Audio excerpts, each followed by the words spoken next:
Chapter 2. Meet the Parents. Have you ever noticed that most adults behave like children?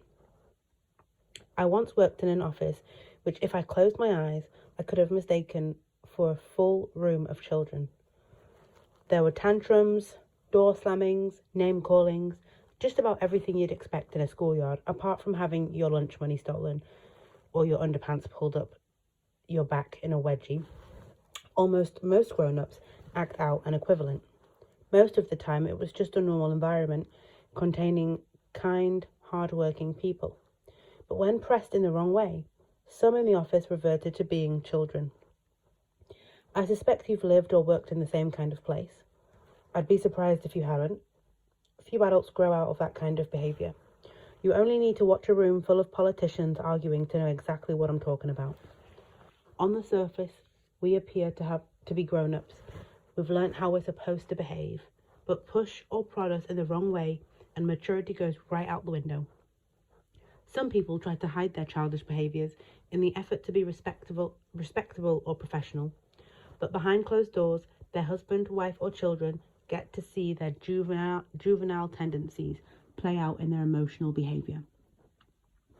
The reason for a lot of this is a particular blend of brain chemicals. The brain gets used to things just as we do.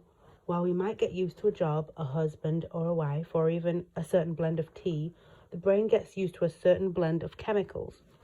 One of these is cortisol, a stress hormone. This mostly occurs during the first 6 or 7 years of life. It's the result of our most consistent emotional environment. By the age of about 7, the brain has a pretty good idea of what's normal, so it sets that level of cortisol and the overall chemical blend. We take our setting and our blend with us into adulthood.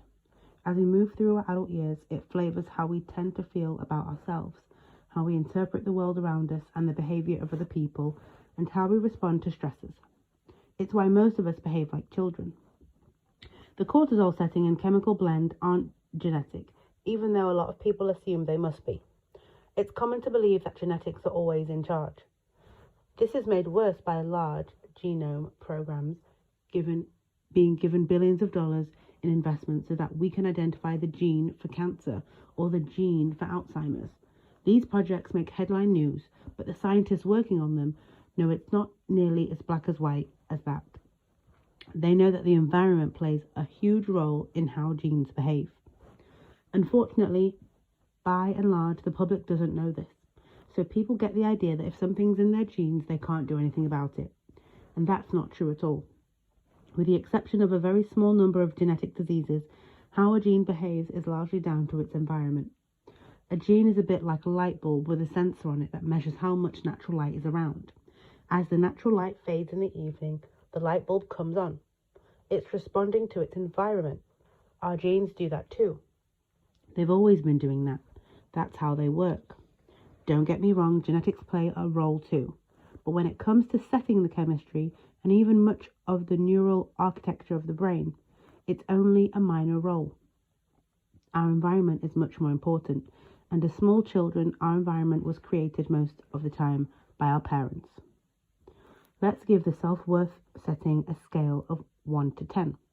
If your mum had a self-worth setting of, say, 7, and your dad a 4, and you were closer to your mum, you'd probably have a self-worth setting of 7 as well, or maybe 6, depending on the amount of time you spent with your dad. This is because in your early years, when your brain was growing fast, you would mainly have been in an environment created by your mum. It's what I call self-worth contagion. It's not always quite so black and white, of course, because other people influence us as well. Grandparents, for instance, and even school teachers. And sometimes just a one-off event or even a sentence resonates with us at a deep subconscious level and has a significant effect. So there are always expectations. There's always the person who grows up in a household of 2 but emerges as a 9, or grows up in an environment of 8 but moves through life as a 3. But most people, most of the time, will have a self-worth setting pretty close to that of their parents. If you're a parent and you have low self-esteem, don't worry. Now you understand the self-worth contagion effect. You can help your children have a much healthier level of self-esteem. It starts with simply being aware of it. Then you can put into practice some of what you can learn from this book. And as your own self-esteem rises and you meet the world in a whole new way, you'll help your children further, as they'll learn from your words and actions. Like most parents, my mum and dad didn't know anything about self-worth contagion. Personally, I'd estimate that my mum met the world as a 3 and my dad as a 4. At such low levels, the concept of high self-worth can be hard to grasp, regardless of what you're doing in your life, because there's no frame of reference, no experience of high self-worth available to you. It's like trying to imagine a colour that doesn't exist. Meeting the world with low self-worth has become a habit for many people, and I'll take a guess that you count yourself in this. Regardless of what's happening around you, what's being said, or how people are behaving, your brain is so used to interpreting the world in a particular way that you've never thought to question it. If good things are happening or nice things are being said, your assumption will be that there are one-off events, or people are just saying that, or it'll blow over without resonating with you at all. Low self-worth will even cause you to misinterpret people's words and intentions, because your brain is trying hard to maintain the level of chemicals it considers normal. Many people with low self-worth will go to the ends of the earth to find the insult behind the compliment. Quite often people marry a person with a similar level of self-worth to their own. We attract people who will bring us the kind of experiences and validation that our brain chemistry is most used to. It's not all uncommon for a person with low self-worth to shun a mate who will help them to have a happy life in favour of one who will bring them the levels of stress, anxiety and depression that their brain has been conditioned to expect. But there is hope. Of course there is. Otherwise, I wouldn't have written this book. Self-love can be learned at any age with a little bit of consistent thought and practice. We'll find out how later. But first, here's some more of parental influences just to give you a richer understanding of how we develop and how to help you change even faster. At a conference recently, I heard Michael Neal, author of Feel Happy Now, say that you were born happy. You weren't born needing therapy. It's so true. Happy is how we start out. We have healthy self-worth then too. Most of us lose it as we grow up and spend the rest of our life trying to find it again. But young children don't question their worth at all. Not at first. They learn to do it through their experiences with adults. Quite simply, young children take on board whatever adult tells them. If the words and actions of the adults convey to them that they are not enough, they'll know they're not enough. If the words and actions of the adults show them that they are enough, they'll know that instead. How does it happen? There are 3 main ways. The first way is being shamed. Some parents use shame as a parenting style. It's mostly because they've never learned anything else. They were shamed by their parents and their parents by their parents before them. Shaming is a style that passes through the generations just like genes. It's a way of correcting behaviour, but there's a downside to telling a child that they're bad, a liar, or a good-for-nothing. It doesn't come from the reprimand. The problem is in the use of the words "you are" followed by something bad. That's shaming, and childhood is where it starts. The point is, there's a world of difference between telling a lie and being a liar. Telling a lie is a form of behaviour, and behaviour can be changed. But if a child believes that they are a liar, that requires a change of identity. That's a much bigger thing to change, and the thought of it can leave the children feeling hopeless. So they accept their given identity, and some rebel, lie, cheat, and steal as an expression of it. Ultimately, shame corrodes self-worth, but later in the book, you'll learn how to become resilient to shame. Most parents don't mean to shame their children. They've no idea that the language has any negative effect at all. One of the most empowering communications with a child I've ever heard was in a movie called The Help, based on a book by Catherine Stockett. I've not read the book, but in the movie, the black nanny repeatedly says to the white child in her care that she is good, she is kind, and she is important. The child is then invited to repeat it back to the nanny. This, to me, is a very empowering message to give a child, one that can only strengthen their sense of worth. It gives a child a positive sense of identity through the words, "you are," followed by something good. My friend Lizzie, however, pointed out that many parents, her own included, would have been horrified by a child affirming her worth, in this way believing that she was being encouraged to be too big for her boots. I heard that term a lot in the village I grew up in too, and at the school I attended. Unfortunately, a consequence of not wanting to be too big for your boots can be a lifetime of playing small and apologetic, which gives birth to a sense of not enough and also interferes with achievement. I can say this from personal experience. Another version of the term used in my village at school was if she or he was chocolate, she would eat herself. Similarly, the result of this is that to avoid being singled out and rejected by the community, children learn to play small, and thus the seeds of not enough are sown. 2. Being criticized. The second way children learn to doubt their worth is through being criticized. Some are criticized for doing things wrong or badly. Others are compared to a sibling who does things correctly. Some parents even swear or sneer at their children. Now and again, a little piece of criticism is okay if it's well-intentioned, but some children, it is consistent, and that's how brain networks are shaped. The fact that the parents are trying to educate the child and help them grow doesn't change the point that consistent criticism can give rise to a feeling of not enough. A parent says, "You're doing it wrong," and what they mean is, "It will be / you will be better if you do it in this way." What the child hears is, "You are not good enough right now." In time, the child learns at a subconscious level that they are not enough. Many children have critical parents who push them to excel academically. If the child gets a B, the reaction is kind enough, but it is often along the lines of, "Maybe if you work even harder, you'll get an A next time." What the child hears is, "You are not working hard enough right now." Sometimes parents even launch into lecture about how well they did at school or university. All this can give rise to decades of trying to prove yourself to a parent. Many high flyers in life are like this, perfectionists needing to be the best, powerfully driven by the sense of lack that they believe will one day be filled by achievement.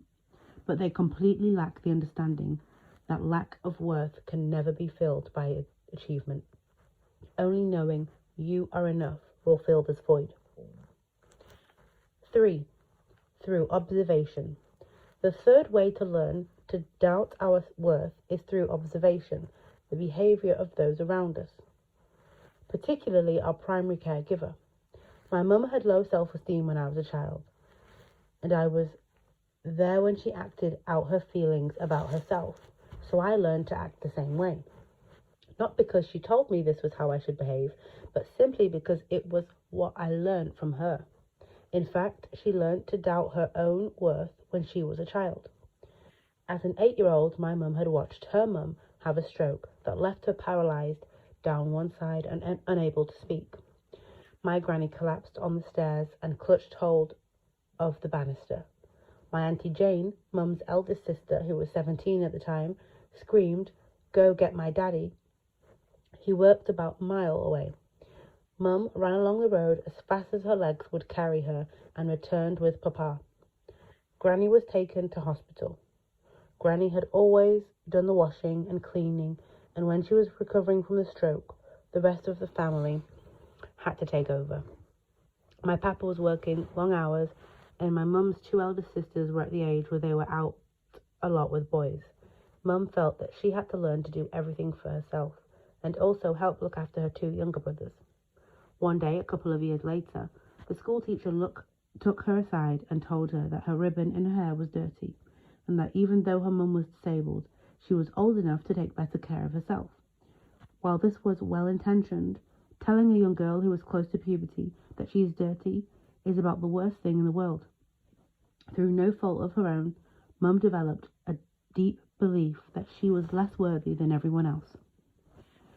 She also had little self-confidence as an adult, which is not surprising, and building my own self-confidence has been one of my biggest challenges in life. Some parents have very few parenting skills. In the area where I grew up, most of our neighbours were kind and friendly people, but it wasn't uncommon to hear young children being called all sorts of language that I wouldn't dare replicate in this book. So often I would hear a parent angrily saying, "Dare you look at me, or I'll make you laugh on the other side of your face." These words always seemed to be communicated in rage. It would be little wonder if those children grew up to have low self-esteem. I grew up in a typical working class environment. My parents never pushed me towards higher education because no one in our family had ever gone to college or university. It always seemed above us. It was my chemistry teacher, Mr. Tracy, who first planted the seed in my mind when I was 16 years old, shortly after I'd received exam results that included an A for chemistry. When he first mentioned it, my immediate reaction was shock. I couldn't possibly go to university. I wasn't intelligent enough, and my family didn't have enough money. These things I knew. I also knew, as naive as it might sound, that there were only 2 universities in the UK, Oxford and Cambridge. I knew that from watching the annual boat race on TV, you needed to be rich to get into the places like that, and posh. Only people like Michael Tom and Paul Tortolano, 2 very intelligent middle-class boys in my class, could possibly go to university, and maybe big Vince Kalowski as well. Even though he was from a similar background to me, he was way cleverer than everyone else. University wasn't the norm in our village, but I had a very positive influence in my mum. Several times when I was growing up, she would say, "Stick in it at school so you can do well and get a better life than the one that your daddy and I have had." I heard it so many times, I still hear it today in my head like a mantra. So I went to university to study chemistry. The lack of parental pressure on me meant that university was all about learning things that fascinated me. I loved chemistry. I loved learning the structure of molecules and how to build them. I also loved doing calculations in some of my classes where chemistry, physics, and mathematics overlapped. I really loved learning. I knew 1 or 2 girls and boys in some of the classes who were very driven. They were always in the top few percentile academically. They were also the most stressed. The two seemed to go hand in hand. They were rarely satisfied with their performance in exams. Looking back, I'd say they also suffered from depression, although they hid it well. Many of the students from working class backgrounds similar to my own were more laid back and had a much easier time at university. This observation is reflected in a study led by psychologists who compared academically strong middle-class girls with working-class girls all the way from ages of 4 to 19. By the time they were 19, the middle-class girls were much more stressed and anxious than the working-class ones. The cause seemed to be that they didn't feel that their achievements were good enough. Most of the time, girls who fall into this category have pushy parents or parents whose coaching style is critical. The trouble with criticism as a parenting or coaching style is that it teaches you that you are not enough now. You'll only be enough when you achieve such and such a thing. Critical parents don't mean to communicate this, of course. Mostly they're just trying to get their children to realize their potential. But if the children do become high-achieving adults and the parents believe they were right to push them, research indicates that the high achievers are statistically more likely to have low self-esteem than average achievers. Having pushy parents is a breeding ground for depression. In a study of American girls from affluent backgrounds, more than 20% suffered from serious depression. That figure is only 7% in the general population. So you can immediately see the effects of being pushed or coached with criticism. Some children who are pushed to succeed learn to attach their self-worth to the achievement of goals because achieving was their only way of being validated by a parent who usually pushed or criticized them. As adults, if they succeed, they feel good. If they fail, unless they have learned self-compassion, their self-worth takes a beating. By the time they become adults, many of these people have learned to set completely unrealistic targets. Deep down, they eventually expect to fail, and that will return them to the level of self-worth that they used to feeling, retaining the brain chemistry that their brain knows best. Yet, at the same time, they strive to succeed in the belief that success will bring them self-worth. This isn't meant to be a class comparison, just a way of pointing out that many middle-class and upper-class parents push their children to succeed because they've learned the value of success in their own life, and they want their children to succeed and be comfortable. This often works in the success stakes, but can have negative consequences in the mental health and self-esteem stakes, especially if the parental coaching strategy has predominantly used criticism. Children need guidance and boundaries, but they also need to learn that they are good enough just as they are, and they need to be able to make their own choices and learn the likely consequences of their choices. In essence, we learn how we should be treated by how our parents treat us. And as children, we are far more observant than our parents think. We learn how we should be spoken to by the way they speak to us. We learn how we should behave by watching how they behave. And we learn how we should interact with people by watching how they interact with people. We even notice whether we are treated more or less fairly than anyone else. A sibling, for instance. Seeing a sibling getting preferential treatment can bring a self-love deficit early on. We deduce that they are better than we are. By inference, I am not enough. Of course, children are not always quite so sensitive.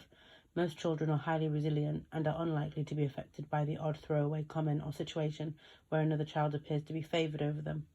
It's mostly behaviour or treatment that is consistent over a period of time that affects how a child feels about themselves and their place in the world. Before we go any further, I want to make it clear that this isn't about blaming our parents for any challenges that we have with our self-esteem. The vast majority of parents want the best for their children and do what they believe is best for their children. While I don't have any human children as I write this, I am daddy to Oscar. He can be a nervous dog at times. His big YouTube hit seems he's afraid to cross the threshold of our front door to begin his first walk as a 3-month-old puppy. He's still very much the same today. Not with leaving our house, but with going into other people's houses. As well as self-love, some of my major life challenges have been its offspring: self-confidence, fear, and anxiety. It is possibly likely even that Oscar somehow learned some habits from me. With hindsight, I probably would have done some things differently when he was a puppy. At the time, though, I thought I was doing what was best for Oscar. While he is unlikely to blame me for his challenges, mostly because he's a dog, I would hope that if he were a human, he would understand that I, too, have my own difficulties in life, but have always loved him very much and always acted in the way that I felt that was best at the time. If he himself ever became a parent, I'd hope he'd pass the same sentiment on to his puppies. Understanding rather than blame has to be the way forward for all of us. Let's start by taking a trip to the self-love gym. If you're really honest, how much do you resemble either your mum, your dad, or both your parents? In your behaviour, your attitude and thinking, your beliefs, how you react to challenges, how you look at people or the world? Are there any themes in your life that are similar to those or either or both of your parents? For instance, are you with a similar partner to your mum or dad? Or does your theme of success or failure follow that of either of your parents? Or do you have similar health conditions? Similar themes indicate similar beliefs, mindsets, ways of looking at the world, and self-worth. If you have identified similarities to your parents that are not serving you, think about how you could change your thoughts, actions, and beliefs to declare that you are enough. Then write them down. For instance, you might write, even though my parents had low self-worth, I am now moving through life with confidence, courage, and respect for myself. Or, if you have the same lifestyle-related health issue as a parent, you might write, I am the master of my health. I am inspired to eat nutritious foods, and I treat my body with love and respect. Or perhaps you've identified a similarity with financial struggle, in which case you might write something like, I no longer repeat the financial fortunes of my parents. Every day I am making inspired choices and putting ideas into practice that are reaping great financial rewards. Repeat these statements 10 times each morning and 10 times each evening. It's empowering to recognize that life is not happening to you, but that learnt patterns are shaping many of its events and circumstances. The power in this exercise is to recognize the patterns in your life that you've learned from your parents and prizing yourself away from those that don't serve you anymore. Some of us have good childhoods, others have difficult ones. Complete the following exercise if you feel that your low self-worth was shaped by your childhood. Did your parents often praise you? Did they criticize you? Did they shame you? How did your mum typically speak to you? What about your dad, your siblings? Did any of your school experiences affect your sense of self-worth? If so, which ones? Did anyone else or any other situation mold your self-worth? Estimate the self-worth levels of your parents. If you were to estimate your own self-worth,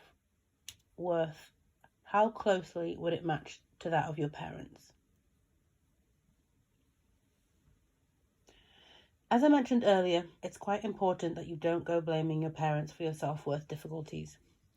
If your life hasn't gone to plan so far, it's easy to conclude that it was your fault of your mother or father, but most parents are simply trying to do their best and given the knowledge and the experiences that they have in their life. Many are also trying to balance their responsibilities as parents with other pressures, often financial and work-related. If you do find yourself angry about your childhood, try the following exercise to understand your parents better. Please note that this exercise isn't intended for people who have been abused or badly mistreated. If you have suffered severe abuse, I'd recommend you speak to a trained and compassionate specialist.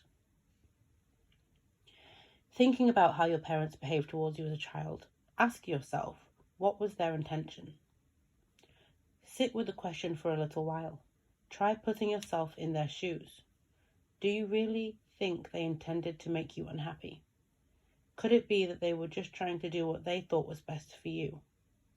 Perhaps they wanted you to be successful in the world and were so passionate about your potential that they pressured you because they wanted you to realize it, believing it would make you happiest in the long term. Parents often want more for their children than they had for themselves, but they may not fully explain that to their children, and it's easy to misinterpret their actions as not loving their children. A lot of parents are just trying to do what they believe is best given their knowledge, experience, and resources, and these won't be infallible. Parents screw up. People screw up. Everybody screws up, but everybody is trying to do their best they can. Welcome to life. If we can accept that there's no one's perfect, we can start to untangle some of our emotions. We can even learn to laugh at what happened to us in the past. We can laugh at ourselves, not in a berating, judgmental way, but in a compassionate way that says, this is what I did or how I was. How insane was that? Ha ha ha. If you are a parent yourself, through understanding the roots of your own sense of self-worth, you can effectively empower your own children, and empower them you can. Whether you are a parent or a teacher, an educator, carer, aunt, uncle, family, friend, or neighbour, you can have an impact on the self-esteem of children. It's up to all as parents, educators, or family to teach children in ways that give them self-worth. If we criticize them, they learn to criticize themselves and others. If we teach them acceptance and understanding, they learn to accept themselves and others. If we show them how to be grateful, they learn to appreciate themselves and others. But if we teach them shame, they learn to hold back and be apprehensive. If we show them honesty, they learn to be honest with themselves and fair with others. If we share with them, they learn to be kind. If we teach them friendliness, they learn to bond and form relationships. And if we teach them that they are enough, they learn that they are enough and their future is bright. In summary, we learn to have low self-esteem. It's often through being shamed, being criticised, or being in the presence of a person or people with low self-esteem and learning from their habits. Of course, most parents don't intend to sap self-worth from their children. They usually learnt their parenting strategies from their own parents who learnt from theirs and so on. Most parents simply want the best for their children, and we can help ourselves to move on in life if we remember that. Is there any advantage to understanding that a self-love deficit was learnt? Yes, there's a huge advantage. The first step towards a healthy level of self-esteem is realising that it was learnt. We then naturally arrive at the conclusion that we weren't born that way. If we feel unworthy of love, happiness, money, great relationships, success, or anything else that life has to offer, it's simply down to what we've learnt. And this insight is where the magic lies, because if we've learnt it, we can also unlearn it.